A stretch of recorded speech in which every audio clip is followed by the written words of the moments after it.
Ngayong araw, isa na namang murang minimalist tattoo ang ibibigay natin kay bossing na galing pa sa trabaho niya bilang isang security guard na nakatira lang pala malapit sa amin pero originally taga Bulacan pala dahil may bahay daw sila doon ng asawa niya na kasama niyang nakamotor nung pumunta dito sa bagong lipat kong bahay na tattoo studio at painting studio na rin.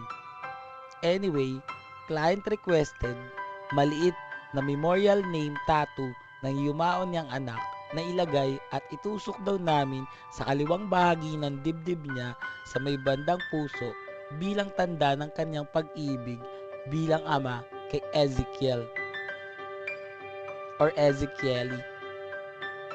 Siya nga pala, ito ang unang tattoo ng customer natin.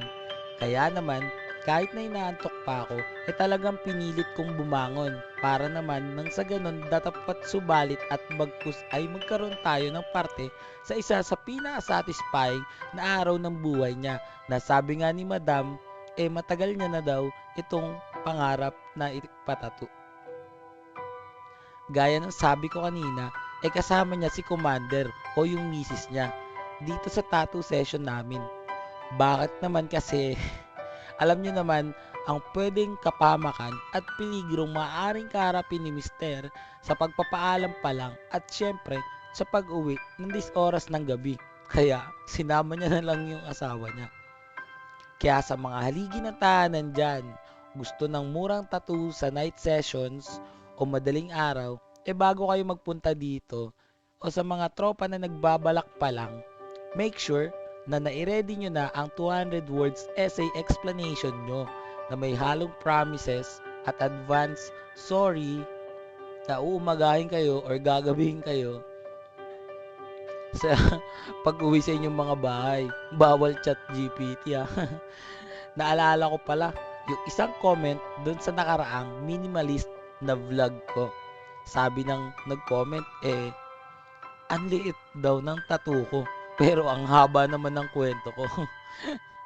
Well, alam nyo ba guys, ako kasi, kapag nagtattoo ako, o meron akong ginagawa na isang bagay, siniseryoso ko palagi at itinuturing ko na parehas lang dapat ang porsyento ng effort at sigla para naman masanay tayo ng work ethic na magiging proud tayo at mas mag-i-improve din yung mindsetting at di ma-take for granted ang tiwala na binibigay sa atin ng mga taong tumatangkilik sa sining na likha natin sa binordang ink sa kanilang mga balat at syempre doon na rin sa mga tagapakinig, tagapanood at nag-aabang sa mga ginagawa nating videos na para sa kanila may saysay naman daw yung ginagawa natin at nakakaengganyo kahit papano.